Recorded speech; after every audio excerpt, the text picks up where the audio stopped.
അപ്പോഴേ നമുക്ക് നല്ല അടിപൊളി ടൈഗർ പ്രോൺസ് ഉണ്ടാക്കിയാലോ. വാ. അപ്പം നമുക്ക് ആദ്യം തന്നെ നല്ല ഇഞ്ചി വെളുത്തുള്ളി പച്ചമുളക് ചതച്ചതും നല്ല പെപ്പറും പിന്നെ ഉപ്പും കൂടി ഇട്ടിട്ട് നല്ല രീതിയിലൊന്ന് മിക്സ് ചെയ്ത് കൊടുക്കണം കേട്ടോ. അങ്ങനെ മിക്സ് ചെയ്തതിന് ശേഷം എന്നിട്ട് നമ്മുടെ ടൈഗർ പ്രോൺസ് നല്ല അടിപൊളി വലിയ ടൈഗർ പ്രോൺസ് ആണ്. അപ്പം ഇതെല്ലാം കൂടി ഈ മസാല ഇങ്ങനെ ഈ ഭാഗത്തേക്ക് ഇങ്ങനെ പുരട്ടി കൊടുക്കുക. ഇങ്ങനെ നല്ല രീതിയിൽ ആ തലഭാഗത്തോട്ടൊക്കെ മസാല പുരട്ടാൻ മറക്കരുത് കേട്ടോ. അങ്ങനെ എല്ലാം നല്ല രീതിയിൽ നമ്മൾ മസാല ഇങ്ങനെ പുരട്ടി കൊടുക്കണം. അങ്ങനെ മസാലയൊക്കെ പുരട്ടി സെറ്റ് ആയിട്ടുണ്ട്. അതിന് നമുക്ക് പാൻ വയ്ക്കാം, ബട്ടർ ഇട്ട് കൊടുക്കാം. ബട്ടർ മെൽറ്റായി വരട്ടെ. അങ്ങനെ ബട്ടറൊക്കെ മെൽറ്റായി വന്നിട്ടുണ്ട്. ഈ ഒരു ടൈമിൽ നമുക്ക് നമ്മുടെ ടൈഗർ പ്രോൺസിനെ അങ്ങോട്ട് ഇട്ട് കൊടുക്കണം കേട്ടോ. ഓരോന്നും ഇങ്ങനെ 1 2 3 4 ഇങ്ങനെ ഓരോന്നും വാരിപ്പറക്കി അങ്ങ് ഇട്ട് കൊടുക്കുക. അതിനുശേഷം ഇങ്ങനെ ഒന്ന് മിക്സ് ചെയ്തതിന് ശേഷം തന്നെ നമ്മൾ പെപ്പറാണെങ്കിൽ സ്പ്രെഡ് ചെയ്ത് ഇങ്ങനെ കൊടുക്കണം കേട്ടോ. നല്ലൊരു സ്മെല്ലൊക്കെ വരുന്നുണ്ടോ ഈ ടൈമിൽ. ബട്ടറിൽ കിടന്നിട്ടല്ലേ അതിങ്ങനെ ഫ്രൈ ആവുന്നത്.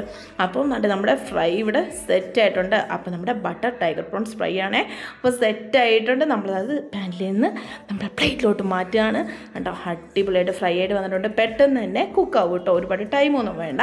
അപ്പം നമ്മുടെ ടൈഗർ പ്രോൺസ് ഇവിടെ റെഡി ആയിട്ടുണ്ട്. നമുക്ക് ചപ്പാത്തിയുടെ കൂടെയും പൊറോട്ടയുടെ കൂടെയും ചോറിൻ്റെ കൂടെ എല്ലാം സെറ്റാണ്.